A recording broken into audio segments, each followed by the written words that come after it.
Good morning, good afternoon, and good evening. Welcome to May 2nd. It's 86 degrees here in Austin, and I'm with the hacker. He was able to clear up some of his schedule, and he has a limited amount of time, so we'll just go through this as quickly as we can. Some of the major events that happened today in history are quite exciting. In 1939, Lou Gehrig ended his consecutive game streak. He played 2,130 games consecutively, and his record held till 1995, when it was broken by Cal Ripken Jr. So Lou Gehrig, what a player, what an ace, what a special person he was.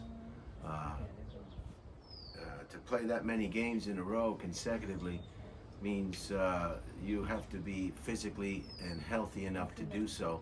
And isn't it ironic that as healthy as he was, he was a victim of a very serious disease that's named after him, the Lou Gehrig disease.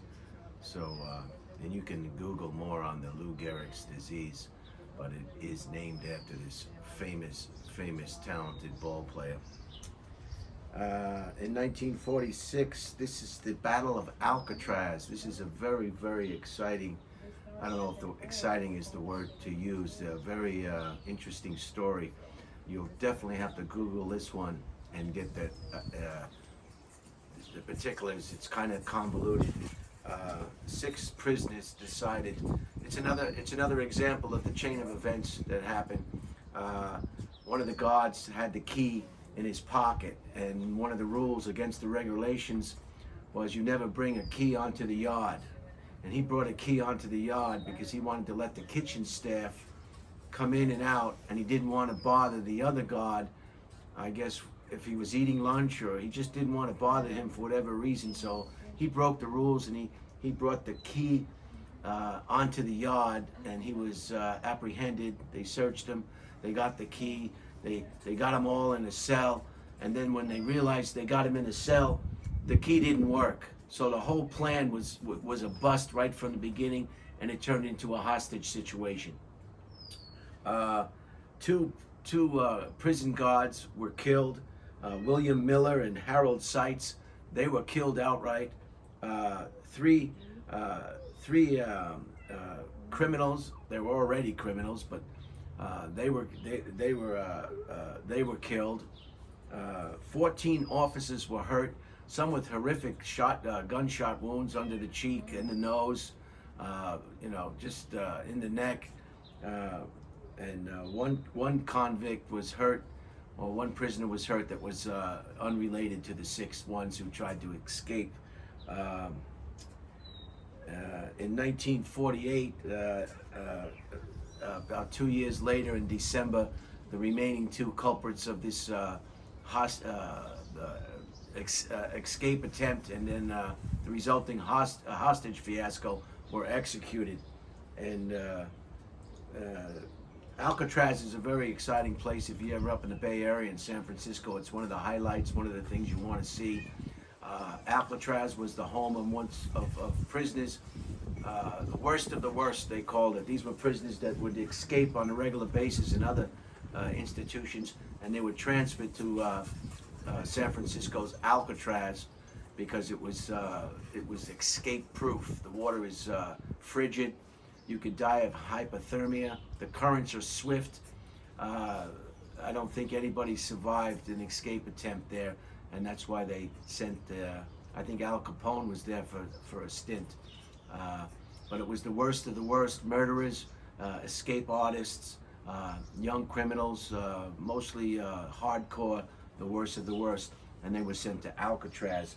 And again, Alcatraz was in service for about 20 years, 1943 to 1963, before it was shut down, and now it's a tourist destination. You take the ferry boat ride from San Francisco and you go over, and they show you all the cells and the cell blocks. Anyway, so it was the Battle of Alcatraz. That's what you want to Google. 1946, and it was a fiasco. It went on for 3 days or so, and they were held up, and then they bombarded it. They called in the Marines. It was very hard to get them out because of the way the cell block, and there was people, as officers went in to see what happened, they were shot and injured, and it was just a terrible fiasco. By the time they figured out where they were, they put holes in the ceiling and dropped hand grenades down, and just really bombarded it until when they finally were able to breach the cell of the area where they were taking hostages, and they found them that the convicts or the culprits had been killed. So again, it's kind of convoluted, but it's an interesting, the Battle of Alcatraz. In 2000, the military degraded its GPS system, and that enabled civilians everywhere to use GPS. And that's a global positioning system, I think it's called, GPS. And now everybody, and it's the greatest thing in the world, you don't need a Thomas guide anymore, you don't need a map, you just plug in your location, your phone knows your location, and you plug in where you want to go. And you can be an effortless tourist. You know, I used it in Florida, and it just worked out beautiful. I put in the residence that I wanted to visit, and I was able to secure a visit without a problem, without a map. You don't have to worry about folding maps. Who can fold a map anyway? And GPS, and that was President Clinton was in on that when he was in office. And thank you to the United States military for giving us a civilian application for GPS, and that was in the year 2000. In 2011, Osama bin Laden was killed by U.S. forces in Pakistan, and certainly that was a sigh of relief. The mission had finally been accomplished, and the culprit behind 9/11, or the mastermind, was no longer with us. And one birthday today is 1972. The Rock, I think his name is Wayne Johnson. It's his birthday today. He's 49 years old. His father was a wrestler too. He's a major international movie star. I saw one of his movies once, the one with the hurricane or the tidal waves up north, and he was driving F-150 pickups. He was piloting helicopters. He was flying planes. He was riding motorcycles and Ford F-150 pickups. This guy did everything. He was scaling walls and climbing up buildings and breaking through stuff. And I mean, I was waiting for this guy to make love to himself. You know, I was just waiting for him to have sex with himself. He did everything else. I figured, when is it going to be time for him to actually do this? So anyway, let's get right down to the interview. I'm so glad that you're here. Thanks for being here. I got him away from his terminal. He wanted to know that the interview wouldn't go too long. So I'm going to ask him a few questions, and hopefully we'll get through this in a timely manner, and I won't keep him too long. Do you have a favorite movie star? A favorite movie star? Speak up a little. My favorite movie star, yes, you just named him. It is The Rock. You like Rock is your favorite movie star? Yes. Wow, what a coincidence. I'm glad that you were able to do this today. And Rock's birthday was one of the items of interest. Yeah, he's done a lot of action movies. I tell you, he's something else. Mm-hmm. I think he has one coming out this summer. I have seen 3 of his movies. 3? Jeez. In the theater? Yes. Wonderful. Where would you go in the world if you had a free trip anywhere in the world, anywhere you wanted to go? Expenses paid, you know, souvenirs, gratuities, hotel, flight, anything you might buy, food, anything you might need while you're there, clothing, souvenirs, tickets to tours. The whole thing was just free. Where would you go? Australia. I want to see kangaroos punching each other. It's very fun, and it seems very funny, and it's great. And I also want to see a coral reef there. They have the largest coral reef in the world. I feel like I would want to see that because I do love swimming, one of my favorite activities. And I just like kangaroos, and they punch each other. They have tons of wildlife over there too. I kind of want to see. That's interesting because I read a book once about Australia, and Australia is a very unique place. It has things that do not exist anywhere else on the planet, and I forget what the book was, but it just plants between plants and minerals and trees, just certain things that you can't find anywhere except Australia. One of them being the coral reef. And it's just a fascinating place. I want to go there once.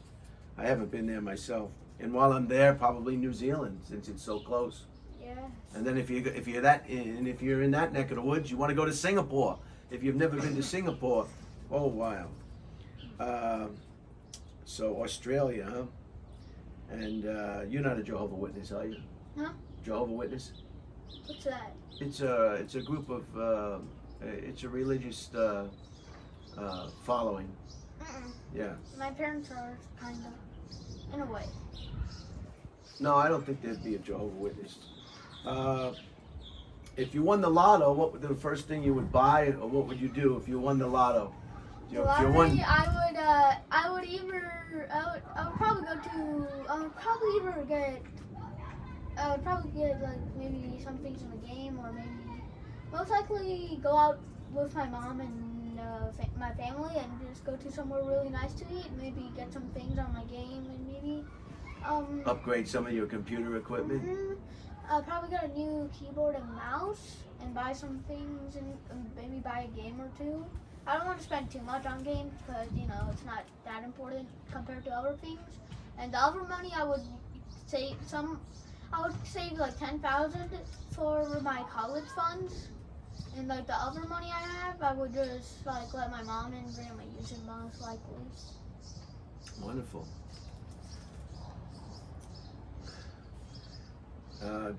Do you hate your mother? No.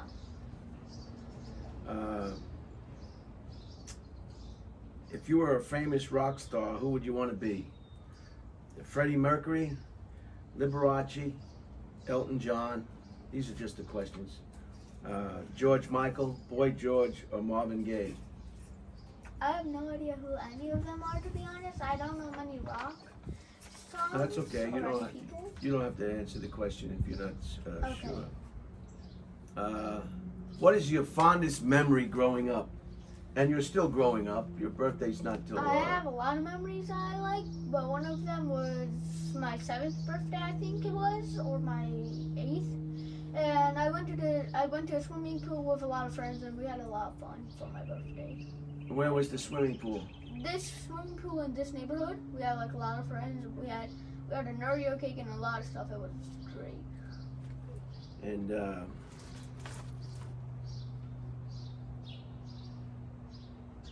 so that was.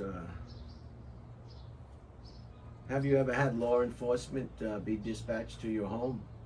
I don't remember. I don't think so. Pretty sure not. Do you believe in God? Yes. I believe in God as well. A lot of people have trouble with that question. They're just not buying it. They think we come out of the ocean in a sea pod like a piece of seaweed. Have you ever considered hurting yourself? No. Do you like olives? I don't know. I've tried them sometimes. I don't like them too much, but I feel like they're okay. I'd rather have some other things than olives. Right. Not my favorite, but they're okay. Well, that's all the questions I have. Maybe you'd like to tell us, you went to India. How old were you when you visited India? The last time I think was when I was 8 or 7. So you remember India. Yeah, I do remember it. It's just that. And tell us what you can tell us about India. A lot of people in the world, for whatever reason, will never get to go to India. I live in a specific place in India, so it might not be all around India, but the place I remember where I live, the town, it was pretty dusty, a lot of sand. Not like sand, like just a lot of dust. We have tons of shops, like little shops. We didn't have too much stuff, but it was a great place. I do remember we had like two big hotels and not many big houses, but some houses, but not too big houses. And most of the people that I remember there used to live in that one big hotel, and I lived on the 20th floor, I think, around the 20th or 12th. I don't remember exactly. And I think there was like 50 floors or something, a lot of floors. There was tons of rooms in the apartment. It was one big apartment, what was like the main thing of India, the place in India where I lived. And it was a, I feel like, and there was also a gym there. It had everything in one hotel. And it was a great place, but I just don't like visiting there because I like America over here more, to be honest. Everybody loves America. There's no doubt about it. People from all over the world try to come to America because of the security and the opportunity, and I guess security would be the big thing. It's a very safe place to live. If you watch the news, you probably may think it's not a real safe place to live, but by and large, it's probably one of the safest places to live in the whole world. So, how long did you stay in India?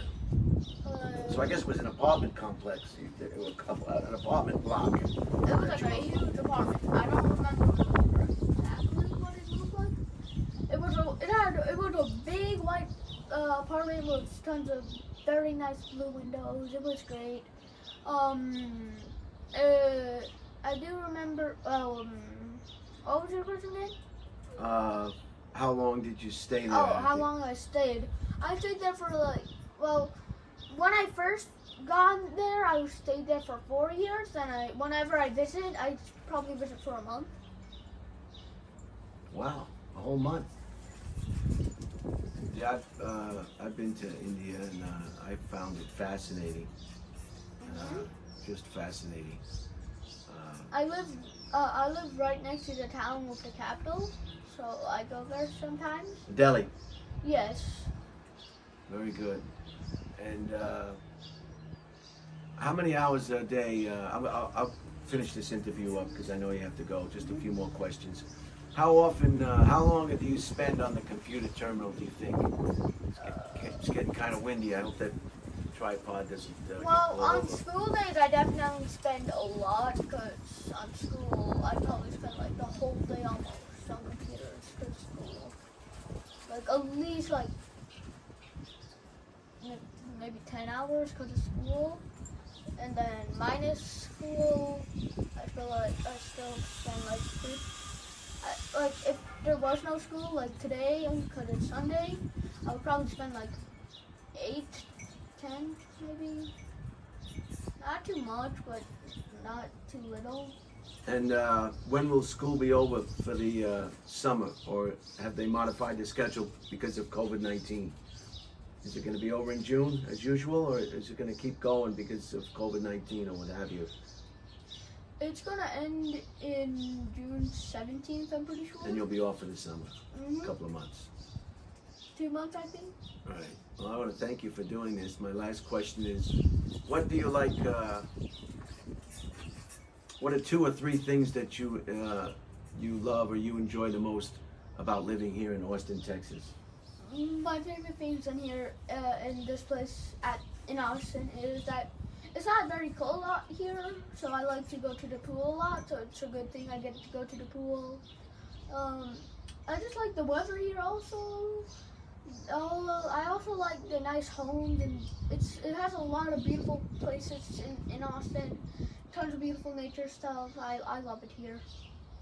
And you're 10 years old now, and Yes. you'll be 11 in August. Yes. Wow. Well, I want to thank you so much for taking the time out of your busy schedule to conduct this interview. I know right after this, you're going back to the terminal, and you're going to meet some online gamers or something, perhaps? Yes, one of my friends from school, I think. So you have a group of peers that all congregate on the computer and have competitions with different skills and games? Kind of. Very good. Well, thank you. That's the hacker. We're not going to disclose his name for security reasons. Thank you for being here. Thanks for taking the time to be here. And thank you for listening. And don't forget, today is the big day. It's the start of a new week. It's Sunday. Sunday, the start of a new slate, a new week. And Also, a new day of school. a new day of school, right? You'll get that Sunday night blues. And first week in May. So thank you very much. Mm-hmm.